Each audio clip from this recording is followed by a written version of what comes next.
महाराष्ट्र में विधानसभा चुनाव के नतीजे आने के बाद अब मुख्यमंत्री कौन होगा, इसको लेकर सस्पेंस काफी दिनों से बरकरार था। हालांकि अब तक अजीत पवार, एकनाथ शिंदे और देवेंद्र फडणवीस ने अब तक हाईकमांड से बैठक नहीं की है, मुलाकात नहीं की है, लेकिन इसके बावजूद मुख्यमंत्री एकनाथ शिंदे ने अब बीजेपी को अपना समर्थन दिया है कि मुख्यमंत्री वो चाहे जिसको बनाएं वो महायुति में बरकरार रहेंगे। हमारे साथ बात करने के लिए बीजेपी के नेता और कोलाबा से नवनिर्वाचित विधायक राहुल नार्वेकर जी मौजूद हैं, जो स्पीकर भी रह चुके हैं महाराष्ट्र असेंबली के। सर, हम देख रहे हैं कि काफ़ी दिनों से सस्पेंस चल रहा था कि आखिर शिवसेना का मुख्यमंत्री होगा या फिर बीजेपी का, लेकिन अब मुख्यमंत्री रहे एकनाथ शिंदे ने ये कह दिया है कि बीजेपी अपना मुख्यमंत्री बना सकती हैं। बड़े नेता हैं, कैसे देखते हैं? देखिए, ये सत्य है कि ये चुनाव हम यूटी में लड़े हैं और इस हमारी महायुति में 3 प्रमुख पक्ष है। भारतीय जनता पार्टी है, शिवसेना है, राष्ट्रवादी कांग्रेस पार्टी अजीत पवार जी का दल है। और ऐसे परिस्थिति में स्वाभाविक था, हर एक की इच्छा थी कि उनका नेता मुख्यमंत्री बने। लेकिन एक यूटी में जो धर्म रहता है कि इतनी ज़्यादा सीटें आने के बाद मैंडेट उस दल के नेता को रहता है, और इसलिए मैं समझता हूँ भारतीय जनता पार्टी की ओर से मुख्यमंत्री का उम्मीदवार होना, मुख्यमंत्री के उम्मीदवार का चयन होना, ये स्वाभाविक था। और मुझे बहुत ही खुशी है कि आज यूटी में सभी दलों ने एक निर्णय लेकर जो यूनानिमस डिसीजन होगा उसे सपोर्ट करने का निर्णय लिया है। और इसी से दिखता है कि यूटी धर्म का एक परफेक्ट एग्जाम्पल इससे दिखाई देता है। और एकनाथ शिंदे जी तो एक वरिष्ठ नेता है, बहुत ही सक्षम और बहुत ही अनुभवी नेता है।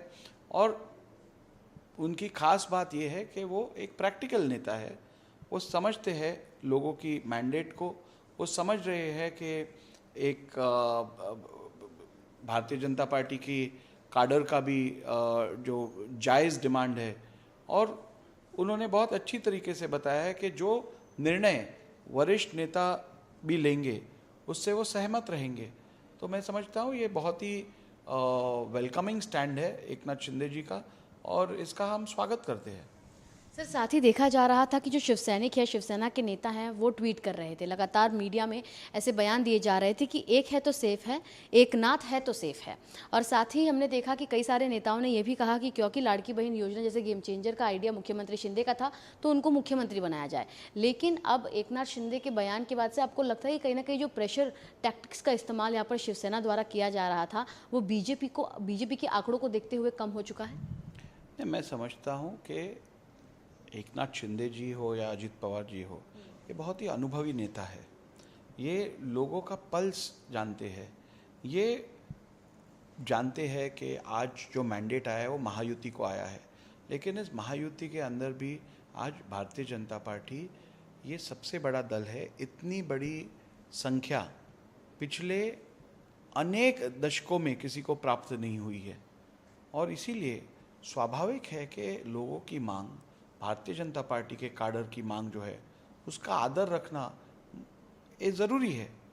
और इसीलिए मैं समझता हूँ ये बहुत ही समझदारी वाला और बहुत ही रिस्पॉन्सिबल स्टैंड इन बड़े नेताओं ने लिया है, जिनकी निश्चित रूप से सराहना होनी चाहिए उनके इस निर्णय की और उनकी। और ऐसे रिस्पॉन्सिबल लीडर्स जब यूटी में रहते हैं तो निश्चित रूप से यूटी दुगनी स्पीड से आगे जाकर महाराष्ट्र की सेवा कर पाएगी। आप महाराष्ट्र विधानसभा के स्पीकर रहे हैं।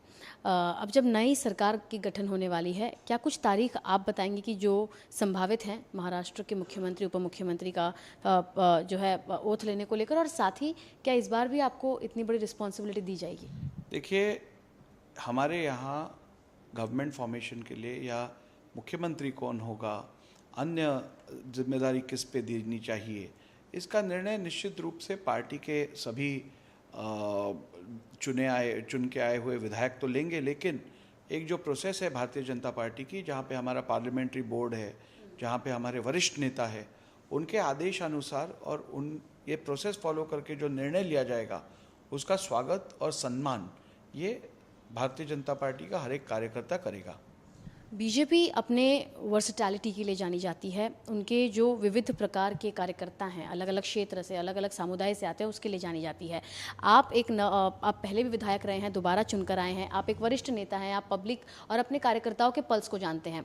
आपके विचार में आपको क्या लगता है कि क्या बीजेपी के अंतर्गत जो लोग हैं, जो नेता हैं, वो भी चाहते हैं कि देवेंद्र फडणवीस ही मुख्यमंत्री बने, या इस बार कोई नए चेहरे को देखने की उम्मीद आप लोग भी कर रहे हैं?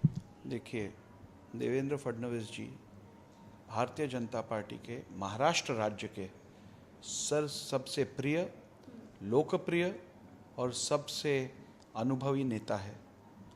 और इसीलिए मैं समझता हूँ, मैं पर्सनली ये चाहता हूँ कि देवेंद्र फडणवीस जी निश्चित रूप से इस राज्य का मुख्यमंत्री बन के इस राज्य को एक नई दिशा दे और राज्य के प्रगति पे जो राज्य चल रहा है उसे और आगे ले जाने का काम देवेंद्र जी कर सकते हैं। और इसीलिए मेरी निजी राय यही है, और या मेरी निजी चाह यही है कि देवेंद्र फडणवीस जी फिर एक बार इस राज्य का मुख्यमंत्री बने। चुनाव के पहले आपके सामने जो उम्मीदवार खड़े थे कांग्रेस के, उनका कहना था कि आप उन्हें धमका रहे हैं, और अब जब चुनाव वो हार चुके हैं, आप लोग जीत चुके हैं, तो विपक्ष के कई नेता ऐसा बोल रहे हैं कि ईवीएम के साथ फेरबदल किया गया है। यानी चुनाव के पहले, चुनाव के बाद जो आरोप प्रत्यारोप है वो उनके द्वारा जारी है। आप इसको कैसे देखते हैं? नहीं, ये तो रोने की जो आदत है वो कभी जाने वाली है नहीं। ईवीएम के द्वारा ही लोकसभा में चुनाव कंडक्ट किए गए थे, तब ईवीएम ठीक थे। आज जब लोगों ने इनको इनकार किया है, इनको रिजेक्ट किया है, तो ईवीएम में दोष आ गया। तो ये बस रोने की बातें हैं। आप इससे अच्छा आत्मचिंतन कीजिए, कहाँ खामियाँ हैं उन्हें ढूंढिए, लोगों के बीच जाइए, लोगों का विश्वास जीतने की कोशिश कीजिए। उससे आपको ज़्यादा फ़ायदा होगा।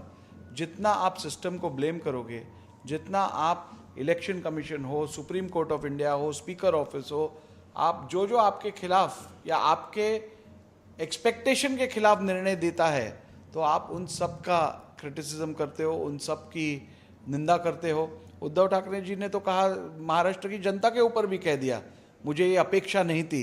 अभी महाराष्ट्र की जनता ने जो उनको बराबर लगा, एक मैंडेट दिया है। आप आत्म परीक्षण करके देखिए आप कहाँ चूक रहे हो। तो मैं समझता हूँ ऐसे बयानों पे, बिन बुनियाद के बयानों पर कोई ध्यान देने की ज़रूरत नहीं है। आखिरी सवाल आपसे ये रहेगा सर कि कई सारे चर्चा और विचार विमर्श के दौर के बाद अब जाकर महाराष्ट्र को अपना नया मुख्यमंत्री मिलेगा। नतीजों आने के बाद 1 हफ्ते बाद मुख्यमंत्री मिलने जाने वाला है। क्या कुछ तारीख आप बता सकते हैं कि जो चर्चा हुई है उसमें कौन सी एक तारीख निकली है जिस दिन मुख्यमंत्री शपथ लेंगे और महाराष्ट्र के नई सरकार का गठन होगा?